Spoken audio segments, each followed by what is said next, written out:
Hey everyone, this is Sarah, and this morning we are going to talk about tips for training better hand targets.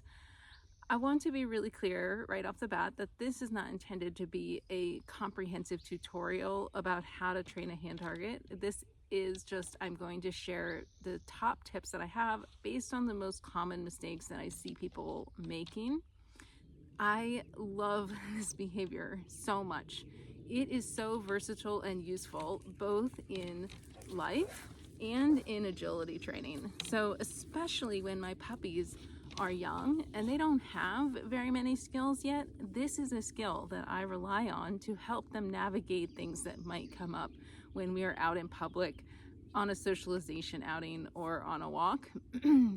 In agility, once you have this behavior in your toolbox, you can use it to shape and influence so many other things. I've used it to teach throttle slices. I use it to teach my dogs to have a really nice come to side behavior. I teach it to help maintain their handler focus. There are so many ways that I use this behavior in my agility training. And one of those ways is actually the second reason I love this behavior, which is that it's a really good thing to fall back on when things start to go a little haywire. So you may know I have a 2-year-old dog, Spire. She is learning a lot about agility right now. And in particular, she's learning about sequencing obstacles. And things don't always go according to plan. When things start to go off the rails, having this hand target as a really strong behavior gives me a very constructive way to respond when things start to go wrong. It brings her to me, she can get rewarded. That helps not only have a constructive way to get things back on track when they've started to go off the rails, but also it minimizes frustration for her and for me. The last reason I love this behavior is because I think it has so much there's so much that we can learn as trainers from getting really good at teaching this behavior. I believe that the results that you get, the quality of the hand target, are really dependent on the quality of your mechanics. We're going to talk way more about that soon. But those same mechanics, that same understanding is also what you need to train many other precise, beautiful behaviors that you're going to want in your agility training. And we can start to develop some really important awareness and some really important understanding as trainers in this very simple, basic behavior that we can start extremely early with our puppies. Not to mention, it is also a really good way for our puppies to learn some fundamental concepts about how training works. Okay, my first tip is that you need to keep your target hand still for your dog.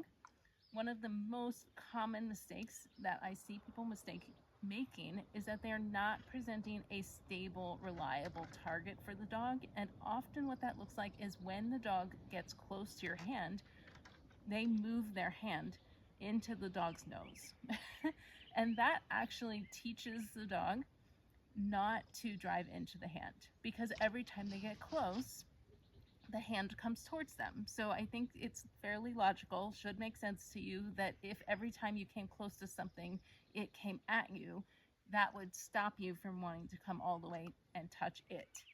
So I'm gonna call Z off of her station and I'm gonna present this hand target, and I want you just to see, like, I'm gonna hold that hand really still. She's gonna come all the way into it. Z, touch.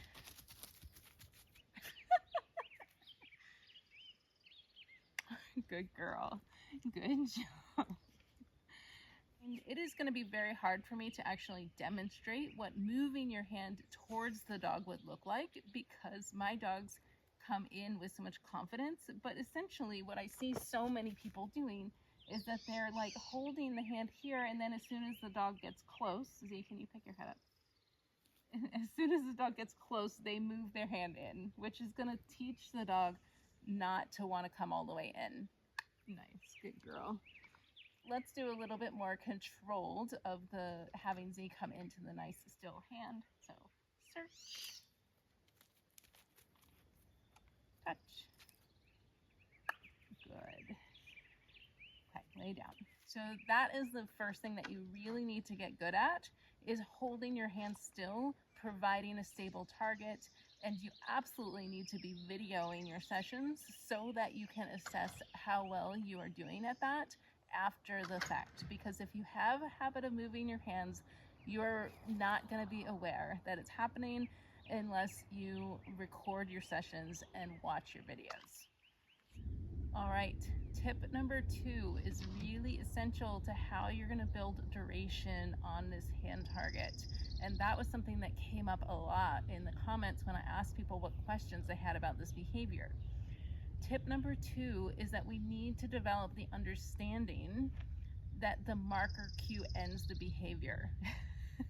This is another instance where you need to be really aware of what your hands are doing, because what I see happening so often is when people are not aware of their hands moving, there's too much static for the dog around what is ending the behavior. So, for example, many people actually, what ends the behavior is that they remove their target hand from the dog's nose.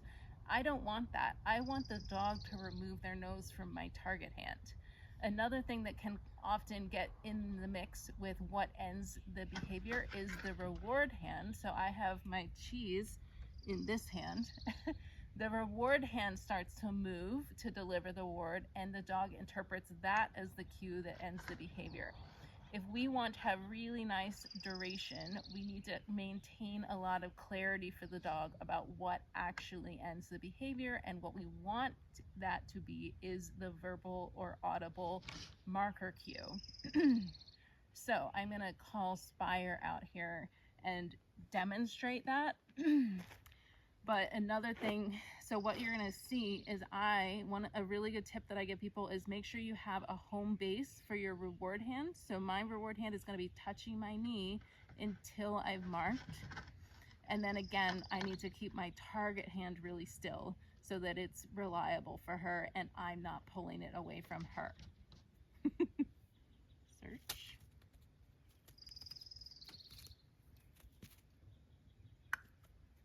Good job.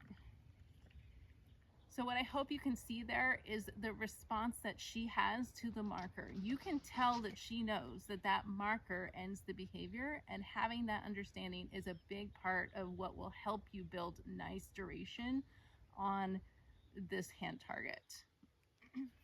Because so many people asked about duration in the comments when I asked her questions about this behavior, I want to give you another little thought about how I build duration on the hand target. And that is the first thing I'm concerned about is making sure that the dog has really nice, solid contact with my hand. They don't necessarily need to come in with as much force as my dogs do, but you do need the dog coming in with confidence to really nice, solid contact on the hand. And I don't worry about building duration until I have that.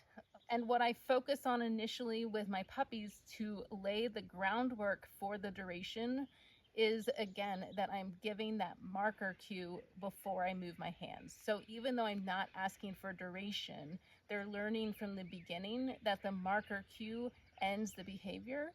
And then when they have that really good understanding, I can build duration quite easily, actually, by just slowly building up. Okay, my third tip is that we need to be thinking about our reward placement and how that is either helping or challenging our behavior. So when I'm starting to teach a hand target, I want the reward placement to support the behavior that I'm trying to build. So that's when you'll see me, like what you've already seen me doing, rewarding in the hand. Essentially, the target hand becomes a dish that I am now feeding the dog in. That helps to build their commitment, their confidence, their desire to come to the hand. Once I have that, then I might work on some strategies where the reward is deliberately not going to be at my hand, so that I can really build their understanding, their commitment, and the fluency of this behavior by teaching them to come to the hand really solidly to earn a reward that is away from the hand. So first, I'm going to just demonstrate one more time with Spire the reward placement in my hand. And then I'm gonna bring Z back out and I'm gonna show you some of the reward placements I might use to make this a little more challenging. Search. Nice. Excellent. Okay, there are two things I'm going to demonstrate with Z right now in terms of a reward placement to really build her understanding. And the first is that I'm going to have her ask her for a hand target, and then I'm going to move food. I have a piece of food in my hand around and make sure that she understands that this hand moving is not a cue to end the behavior. And then when I am happy with the behavior I get, I'm going to use my yes marker to tell her that she can now collect this food, and that is going to end the hand target behavior. Search. Touch. Yes. Super good. Now I'm going to show you, I'm going to have the reward placed in a bowl, and I'm going to ask her to do a moving hand target around the bowl, and then the marker to collect the food from the bowl will end the behavior.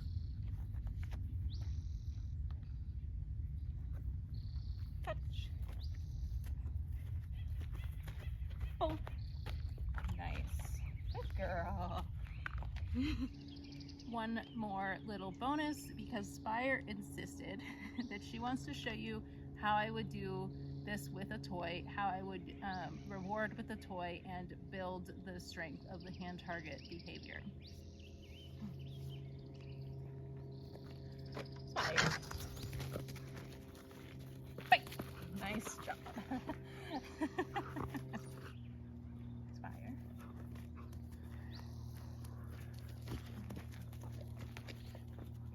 Pick. Nice job. Very good.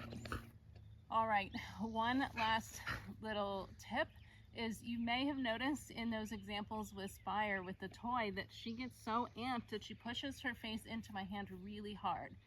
And in order to accommodate that, to make it so that it's possible for her and not actually punishing for her to put that much into the behavior, you may have noticed that I sort of changed the way I'm presenting my hand so that her nose is not going directly into my palm. That is another tip that is going to be really important for some dogs if they're quite sensitive, or they just for some reason have a little bit of a natural aversion to the classic nose to palm, is that sometimes we can change the way we're presenting our hand. I've seen people present as a circle for the dog to put the nose in. I've seen people present as two fingers. There are a lot of options that you can use to achieve the same result. The mechanics, the important mechanics that I've already talked about, are going to remain the same. So don't be afraid to think a little bit creatively in that way of, is there a way that I could present my hand that would make this make more sense to the dog or be easier for the dog? That is all I have for you guys today. I really hope this was helpful, and if you did find it helpful, check out my Agility Odyssey Facebook page. Come follow me there. This is exactly the kind of thing that I love to share and talk about. So come give me a follow if you want more information like this.